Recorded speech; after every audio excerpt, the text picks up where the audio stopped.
ನಮಸ್ತೆ ಎಲ್ರಿಗೂ, ನಿಮ್ಮ ಶ್ರಾವಸ್ ಕಲ್ಪವೃಕ್ಷ ಚಾನಲ್ಗೆ ಸ್ವಾಗತ. ಇವತ್ತು ಆಲೂಗಡ್ಡೆನ ಬಳಸ್ಕೊಂಡು ಯಾವುದೇ ಓವನ್ ಇಲ್ಲದೆ ಆಲೂ ಪಫ್ನ ಯಾವ ರೀತಿ ಮನೇಲೇ ಮಾಡ್ಕೊಳ್ಳೋದು ಅಂತ ನೋಡೋಣ. ಮಾಡೋದು ಕೂಡ ತುಂಬಾ ಸರಳವಾಗಿ ಮಾಡ್ಕೊಳ್ಬೋದು. ಮಾಡೋ ವಿಧಾನ ನೋಡ್ಕೊಂಡು ಬಿಡೋಣ. ಮೊದಲಿಗೆ ನಾನಿಲ್ಲಿ ಒಂದು ಪಾತ್ರೆಗೆ 1 ಕಪ್ ಅಳತೆಯಲ್ಲಿ 1 ಕಪ್ ಆಗುವಷ್ಟು ಮೈದಾ ಹಿಟ್ಟನ್ನು ತೊಗೊಂಡಿದ್ದೀನಿ. ಒಂದ್ಸರಿ ಈ ರೀತಿ ಸಾಣಿಸ್ಕೊಂಡು ಬಿಡೋಣ, ಅಂದರೆ ಏನಾದರೂ ಗಂಟುಗಳಿದ್ರೆ ತಗೊಳ್ಬೋದು. ಈ ರೀತಿ ಸಾಣಿಸ್ಕೊಂಡು ಆದಮೇಲೆ ಒಂದು 1/4 ಸ್ಪೂನ್ ಆಗುವಷ್ಟು ಉಪ್ಪನ್ನ ಸೇರಿಸ್ಕೊಂಡಿದ್ದೀನಿ. ಹಾಗೆ 2 ಸ್ಪೂನ್ ಆಗುವಷ್ಟು ಎಣ್ಣೆನ ಬಳಸ್ಕೊಳ್ತಿದ್ದೀನಿ. 2 ಸ್ಪೂನ್ ಆಗುವಷ್ಟು ಎಣ್ಣೆನ ಮರೆದೇ ಸೇರಿಸ್ಕೊಳ್ಳಿ. ಇವಾಗ ಇದನ್ನು ನಾವು ನೀಟಾಗಿ ಕಲಿಸ್ಕೊಳ್ಳೋಣ. ಅಂದರೆ ಹಾಕಿರ್ತಕ್ಕಂಥ ಎಣ್ಣೆಯಲ್ಲಿ ಈ ಎಲ್ಲ ಮೈದಾ ಹಿಟ್ಟು ಕಲಿತ್ಕೊಳ್ಬೇಕು. ಇಲ್ಲಿ ನೀವು ಮೈದಾ ಹಿಟ್ಟಿನ ಬದಲಿಗೆ ಗೋಧಿ ಹಿಟ್ಟನ್ನು ಕೂಡ ಬಳಸ್ಕೊಳ್ಬೋದು.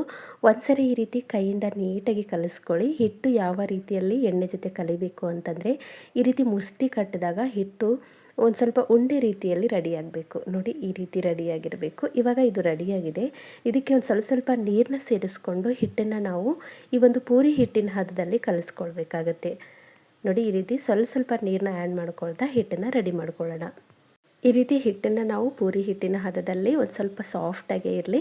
ಇವಾಗ ಹಿಟ್ಟು ರೆಡಿಯಾಗಿದೆ. ಇದನ್ನು ನಾವು ಒಂದು 10 ನಿಮಿಷ ರೆಸ್ಟ್ ಮಾಡೋಕ್ಕಿಡಬೇಕು. ನೋಡಿ, ಈ ಒಂದು ಕನ್ಸಿಸ್ಟೆನ್ಸಿಯಲ್ಲಿ ಹಿಟ್ಟನ್ನ ರೆಡಿ ಮಾಡ್ಕೊಳ್ಳಿ. ಇವಾಗ ಮೇಲ್ಗಡೆಯಿಂದ ಒಂದು ಸ್ವಲ್ಪ ಎಣ್ಣೆನ ನಾನು ಅಪ್ಲೈ ಮಾಡಿ ಇದರ ಮೇಲ್ಗಡೆ ಒಂದು ಪ್ಲೇಟು ಅಥವಾ ಟೈಟಾಗಿ ಈ ರೀತಿ ಮುಚ್ಚೋ ರೀತಿಯಲ್ಲಿ ಒಂದು ಬಟಲ್ ಸಹಾಯದಿಂದ ಮುಚ್ಚಿ ಒಂದು 10 ರಿಂದ 15 ನಿಮಿಷ ರೆಸ್ಟ್ ಮಾಡೋಕ್ಕೆ ಇಟ್ಬಿಡೋಣ. ಈ ಸೈಡಲ್ಲಿ ಆಲ್ರೆಡಿ ನಾನು ಆಲೂಗಡ್ಡೆನ ಬೇಯಿಸಿಟ್ಕೊಂಡಿದ್ದೀನಿ. ಒಂದು 3 ಆಲೂಗಡ್ಡೆನ ಈ ರೀತಿ ಬೇಯಿಸಿಟ್ಕೊಂಡಿದ್ದೀನಿ. ಬೇಯಿಸಿರ್ತಕ್ಕಂಥ ಆಲೂಗಡ್ಡೆನ ಒಂದು ಬೌಲ್ಗೆ ಸೇರಿಸ್ಕೊಂಡು ನೀಟಾಗಿ ಒಂದ್ಸರಿ ಇದನ್ನು ಮ್ಯಾಶ್ ಮಾಡ್ಕೊಳ್ಬೇಕು. ಇವಾಗ ನೋಡಿ, ಇದು ರೆಡಿಯಾಗಿದೆ. ಇವಾಗ ಇದಕ್ಕೆ ಸ್ಪೈಸಸ್ನ ಸೇರಿಸ್ತಾ ಹೋಗೋಣ. ನಾನಿಲ್ಲಿ ಗ್ರೀನ್ ಚಿಲ್ಲಿನ ಪೇಸ್ಟ್ ಮಾಡಿಟ್ಕೊಂಡಿದ್ದೆ, ಹಾಗಾಗಿ ಹಸಿರು ಮೆಣಸಿನಕಾಯಿ ಪೇಸ್ಟ್ ಸೇರಿಸ್ಕೊಂಡಿದ್ದೀನಿ. ಒಂದು ಅರ್ಧ ಸ್ಪೂನ್ ಆಗುವಷ್ಟು ಶುಂಠಿ ಬೆಳ್ಳುಳ್ಳಿ ಪೇಸ್ಟು, ರುಚಿಗೆ ತಕ್ಕಷ್ಟು ಉಪ್ಪು, ಒಂದು ಅರ್ಧ ಸ್ಪೂನ್ ಆಗುವಷ್ಟು ಧನಿಯಾ ಪೌಡ್ರು, ಅರ್ಧ ಸ್ಪೂನ್ ಆಗುವಷ್ಟು ಗರಂ ಮಸಾಲ, ಅರ್ಧ ಸ್ಪೂನ್ ಆಗುವಷ್ಟು ಚಾಟ್ ಮಸಾಲ, ಹಾಗೆ ಒಂದು ಅರ್ಧ ಸ್ಪೂನ್ ಆಗುವಷ್ಟು ಇಲ್ಲಿ ಜೀರಾ ಪೌಡ್ರನ್ನ ಸೇರಿಸ್ಕೊಂಡು ನೀಟಾಗಿ ಇದನ್ನು ಮಿಕ್ಸ್ ಮಾಡ್ಕೊಳ್ಳೋಣ. ಇಲ್ಲಿ ಬೇಕು ಅಂದರೆ ನೀವು ಗ್ರೀನ್ ಚಿಲ್ಲಿ ಪೇಸ್ಟ್ ಬದಲಿಗೆ ಅಚ್ಕಾರದ ಪುಡಿ ಅಥವಾ ಒಣಮೆಣಸಿನ್ಕಾಯಿ ಪುಡಿ ಕೂಡ ಸೇರಿಸ್ಕೊಳ್ಬೋದು. ರೆಡ್ ಚಿಲ್ಲಿ ಪೌಡ್ರ್ ಕೂಡ ಸೇರಿಸ್ಕೊಳ್ಬೋದು. ಹಾಗೆ ಒಂದು ಚಿಟಿಕೆ ಆಗುವಷ್ಟು ಅರಿಶಿನ ಸೇರಿಸ್ಕೊಂಡಿದ್ದೀನಿ. ಸ್ಕಿಪ್ ಆಗಿದೆ, ನಡೆಯುತ್ತೆ, ಹಾಕಿದರೂ ನಡೆಯುತ್ತೆ, ಇಲ್ಲ ಅಂತಂದರೂ ನಡೆಯುತ್ತೆ. ಇವಾಗ ಇದನ್ನು ನಾವು ನೀಟಾಗಿ ಈ ರೀತಿ ಕಲಿಸ್ಕೊಂಡು ಇಟ್ಕೊಳ್ಳೋಣ. ಇವಾಗ ನೋಡಿ, ಇದು ರೆಡಿಯಾಗಿದೆ. ಇದನ್ನು ಒಂದು ಸೈಡಲ್ಲಿ ಎತ್ತಿಟ್ಬಿಡೋಣ. ಇವಾಗ ಈ ಸೈಡಲ್ಲಿ ನಾನು ಒಂದು ಬೌಲ್ಗೆ ಒಂದು 3 ಸ್ಪೂನ್ ಆಗುವಷ್ಟು ಕಾರ್ನ್ಫ್ಲವರ್ನ ಸೇರಿಸ್ಕೊಂಡಿದ್ದೀನಿ. ಹಾಗೆ 2 ಸ್ಪೂನ್ ಆಗುವಷ್ಟು ಎಣ್ಣೆನ ಸೇರಿಸ್ಕೊಂಡು ಇದನ್ನು ನಾವು ಸರಿ ರೀತಿಯಲ್ಲಿ ರೆಡಿ ಮಾಡ್ಕೊಳ್ಬೇಕು. ಯಾಕಂದರೆ ನಾವು ಮಾಡ್ತಕ್ಕಂಥದ್ದು ಈ ಎಗ್ ಪಫು ಅಥವಾ ವೆಜ್ ಪಫ್ ರೀತಿಯಲ್ಲಿರ್ತಕ್ಕಂಥ ಲೇಯರ್ ರೀತಿಯಲ್ಲಿರ್ತಕ್ಕಂಥ ಒಂದು ಆಲೂ ಪಫ್ ಮಾಡ್ತಿರೋದ್ರಿಂದ ಒಂದು 3 ಸ್ಪೂನ್ ಕಾರ್ನ್ಫ್ಲವರ್ಗೆ 2 ಸ್ಪೂನ್ ಆಗುವಷ್ಟು ಎಣ್ಣೆ ಹಾಕಿ ಈ ರೀತಿ ಸರಿನ ನಾವು ರೆಡಿ ಮಾಡಿ ಇಟ್ಕೊಳ್ಬೇಕು. ಇವಾಗ ಇದು ಕೂಡ ರೆಡಿಯಾಗಿದೆ. ಇದನ್ನು ಕೂಡ ಒಂದು ಸೈಡಲ್ಲಿ ಇಟ್ಬಿಡೋಣ. ಇವಾಗ ನೋಡಿ, ಒಂದು 10 ರಿಂದ 15 ನಿಮಿಷ ರೆಡಿ ಮಾಡಿರ್ತಕ್ಕಂಥ ಅಥವಾ ನೆನೆಸಿಟ್ಟಿರ್ತಕ್ಕಂಥ ಹಿಟ್ಟು ಕೂಡ ಪರ್ಫೆಕ್ಟಾಗಿ ನೆಂದ್ಕೊಂಡಿದೆ. ಒಂದ್ಸರಿ ನೆನೆಸಿರ್ತಕ್ಕಂಥ ಹಿಟ್ಟನ್ನು ಇನ್ನೊಂದ್ಸರಿ ನೀಟಾಗಿ ನಾದ್ಕೊಳ್ಳಿ. ಈ ರೀತಿ ನಾದ್ಕೊಂಡಾದಮೇಲೆ ಇದನ್ನು ಈ ಹಿಟ್ಟಲ್ಲಿ ನಾವು ಒಂದು 4 ರಿಂದ 5 ಭಾಗ, ಅಂದರೆ ಈ ಚಪಾತಿ ಹಿಟ್ಟನ್ನು ಯಾವ ರೀತಿ ನಾವು ಉರುಳೆಗಳು ಮಾಡಿಟ್ಕೊಳ್ತೀವಿ ಆ ರೀತಿಯಲ್ಲಿ ಮಾಡಿಟ್ಕೊಳ್ಬೇಕು. ಅದಕ್ಕಿಂತ ಮುಂಚಿತವಾಗಿ ನೆನೆಸಿರ್ತಕ್ಕಂಥ ಹಿಟ್ಟನ್ನು ನೀಟಾಗಿ ನಾದ್ಕೊಳ್ಳಿ.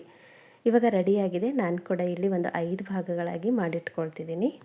ನೋಡಿ, ಈ ರೀತಿ ಚಪಾತಿ ಹುಳ್ಳೆಗಳನ್ನ ಮಾಡಿಟ್ಕೊಳ್ತೀವಲ್ಲ ಅದೇ ರೀತಿಯಲ್ಲಿ ಮಾಡಿಟ್ಕೊಳ್ಳಿ. ಇವಾಗ ಕೆಳಗಡೆ ಒಂದು ಸ್ವಲ್ಪ ಹಿಟ್ಟನ್ನು ಹಾಕ್ಕೊಂಡು ಇವುಗಳನ್ನ ನಾವು ಪೂರಿಗಿಂತ ಸ್ವಲ್ಪ ದೊಡ್ಡದು, ಚಪಾತಿಗಿಂತ ಸಣ್ಣದು, ಪೂರಿಗಿಂತ ಒಂದು ಸ್ವಲ್ಪ ದೊಡ್ಡದಾಗಿರ್ತಕ್ಕಂಥ ಸೈಜಲ್ಲಿ ಲಟ್ಟಿಸ್ಕೊಳ್ಬೇಕು. ನೋಡಿ, ಈ ಸೈಜಲ್ಲಾದರೆ ಸಾಕು. ಟೋಟಲಾಗಿ ಒಂದು ದೊಡ್ಡ ಪೂರಿಯ ರೀತಿಯಲ್ಲಿ ಲಟ್ಟಿಸಿಟ್ಕೊಳ್ಬೇಕು. ಪ್ರತಿಯೊಂದನ್ನು ಇದೇ ರೀತಿಯಲ್ಲಿ ಲಟ್ಟಿಸಿ ರೆಡಿ ಮಾಡಿ ನೀವು ಇಟ್ಕೊಳ್ಬೇಕಾಗುತ್ತೆ. ಇದನ್ನು ಒಂದು ಪ್ಲೇಟ್ಗೆ ಹಾಕಿ ಎತ್ತಿಟ್ಕೊಳ್ಳೋಣ. ನಾನಿಲ್ಲಿ ಮಾಡಿರ್ತಕ್ಕಂಥ 5 ಉಳ್ಳೆಗಳನ್ನು ಇದೇ ರೀತಿಯಲ್ಲಿ, ಅಂದರೆ ಒಂದು ದೊಡ್ಡದಾಗಿರ್ತಕ್ಕಂಥ ಪೂರಿ ರೀತಿಯಲ್ಲಿ ಲಟ್ಟಿಸಿ ರೆಡಿ ಮಾಡಿ ಇಟ್ಕೊಂಡಿದ್ದೀನಿ. ಒಂದು 5 ಉಳ್ಳೆಗಳನ್ನ ರೆಡಿ ಮಾಡಿಟ್ಟಿದ್ನಲ್ಲ, 5 ಪೂರಿಗಳ ರೀತಿಯಲ್ಲಿ ರೆಡಿ ಮಾಡಿ ಇಟ್ಕೊಂಡಿದ್ದೀನಿ. ಇವಾಗ ನೋಡಿ, ಒಂದರ ಮೇಲೆ ಒಂದನ್ನು ಜೋಡಿಸ್ತಾ ಹೋಗಬೇಕು. ಇವಾಗ ನಾವು ರೆಡಿ ಮಾಡಿರ್ತಕ್ಕಂಥ ಒಂದು ಕಾರ್ನ್ಫ್ಲವರ್ ಸರಿ ಇರುತ್ತಲ್ಲ, ಅದನ್ನು ನಾವು ಅಪ್ಲೈ ಮಾಡ್ಕೊಳ್ಬೇಕು. ಅಂದರೆ ಎಣ್ಣೆ ಬದಲಿಗೆ ಈ ಒಂದು ಸರಿನ ಈ ಒಂದು ಪೂರಿ ಮೇಲ್ಗಡೆ ಅಪ್ಲೈ ಮಾಡ್ತಾ ಹೋಗಬೇಕು. ಈ ರೀತಿ ಮಾಡೋದ್ರಿಂದ ಈ ಒಂದು ಅಂಗಡಿಯಲ್ಲಿ ಸಿಗ್ತಕ್ಕಂಥ ಎಗ್ ಪಫ್ ಇರಲಿ ಅಥವಾ ವೆಜ್ ಪಫ್ ಇರಲಿ, ಅದರಲ್ಲಿರ್ತಕ್ಕಂಥ ಲೇಯರ್ ಇರುತ್ತಲ್ಲ ಆ ರೀತಿಯಲ್ಲಿ ನಮಗೆ ಈ ಒಂದು ಆಲೂ ಪಫ್ ಮಾಡಿದಾಗ ಬರುತ್ತೆ. ಯಾವುದೇ ಓವನ್ ಇಲ್ಲದೆ ಕೂಡ ಮಾಡ್ಕೊಳ್ಬೋದು. ನೋಡಿ ಈ ರೀತಿ ಎಲ್ಲ ಒಂದು ಪೂರಿಗಳಿಗೆ ಅಂಟಿಸ್ತಾ ಹೋಗಬೇಕು. ಅಂದರೆ ಮೇಲ್ಗಡೆ ಸರಿ ಹಚ್ಕೊಳ್ಬೇಕು ಮತ್ತು ಒಂದರ ಮೇಲೊಂದು ಹಾಕ್ತಾ ಹೋಗಬೇಕು. ತುಂಬಾ ಸಿಂಪಲ್ಲಾಗಿ ಮಾಡ್ಕೊಳ್ಬೋದು. ನಾನು ಕೂಡ ಇಲ್ಲಿ ಪ್ರತಿಯೊಂದನ್ನು ಅದೇ ರೀತಿಯಲ್ಲಿ ಮಾಡಿಟ್ಕೊಳ್ತಿದ್ದೀನಿ. ನೋಡಿ ಈ ರೀತಿ ಸರಿನಾ ಕಂಪ್ಲೀಟಾಗಿ ಎಲ್ಲ ಕಡೆ ಸ್ಪ್ರೆಡ್ ಮಾಡ್ಕೊಳ್ಳೋ ರೀತಿಯಲ್ಲಿ ಅಪ್ಲೈ ಮಾಡ್ಕೊಳ್ಳಿ. ಇವಾಗ ನೋಡಿ ಎರಡು ಬದಿಯಿಂದ ಈ ರೀತಿ ಫೋಲ್ಡ್ ಮಾಡ್ಕೊಳ್ಬೇಕು. ನೀಟಾಗಿ ಈ ರೀತಿ ಫೋಲ್ಡ್ ಮಾಡಿಕೊಂಡು ಮತ್ತೆ ಇಲ್ಲಿ ನಾವು ಈ ಒಂದು ಕಾರ್ನ್ಫ್ಲವರ್ ಸರಿನ ಹಚ್ಕೊಳ್ಬೇಕು, ಅಪ್ಲೈ ಮಾಡ್ಕೊಳ್ಬೇಕು. ಒಟ್ಟಲ್ಲಿ ಎಷ್ಟು ರೆಡಿ ಮಾಡಿ ಇಟ್ಕೊಂಡಿದ್ದೀವೋ ಕಾರ್ನ್ಫ್ಲವರ್ನ ಒಂದು ಮಿಶ್ರಣನ ನಾವು ಕಂಪ್ಲೀಟಾಗಿ ಇಲ್ಲಿ ಬಳಸ್ಕೊಳ್ಬೇಕಾಗುತ್ತೆ. ಈ ಒಂದು ಎಡ್ಜಿಂದನೂ ಕೂಡ ನಾವು ಮಡಚ್ಕೊಂಡು ಮತ್ತೆ ಇದ್ರ ಮೇಲ್ಗಡೆ ಕಾರ್ನ್ಫ್ಲವರ್ ಸರಿನ ಅಪ್ಲೈ ಮಾಡ್ಕೊಳ್ಳಿ. ಈ ರೀತಿ ಅಪ್ಲೈ ಮಾಡ್ಕೊಂಡಾದಮೇಲೆ ಮತ್ತೆ ಎಡ್ಜಸ್ನ ಫೋಲ್ಡ್ ಮಾಡ್ಕೊಳ್ಬೇಕು. ತುಂಬಾ ಸಿಂಪಲ್ಲಾಗಿ ಮಾಡ್ಕೊಳ್ಬೋದು. ಆದರೆ ಎಷ್ಟು ರೆಡಿ ಮಾಡಿ ಇಟ್ಕೊಂಡಿರ್ತಕ್ಕಂಥ ಕಾರ್ನ್ಫ್ಲವರ್ ಸರಿ ಇರುತ್ತಲ್ಲ ಅದನ್ನು ಕಂಪ್ಲೀಟಾಗಿ ಈ ರೀತಿ ಅಪ್ಲೈ ಮಾಡಿಕೊಂಡು ಈ ಒಂದು ಶೇಪಲ್ಲಿ ರೆಡಿ ಮಾಡಿ ಇಟ್ಕೊಳ್ಬೇಕು. ಇವಾಗ ಇದನ್ನು ನಾವು ಮತ್ತೆ ಲಟ್ಟಿಸ್ಕೊಳ್ಬೇಕಾಗುತ್ತೆ. ಕೆಳಗಡೆ ಒಂದು ಸ್ವಲ್ಪ ಹಿಟ್ಟನ್ನು ಹಾಕ್ಕೊಂಡು ಲಟ್ಟಿಸ್ಕೊಳ್ಬೇಕು. ಆದರೆ ಭಾರ ಹಾಕಬಾರ್ದು.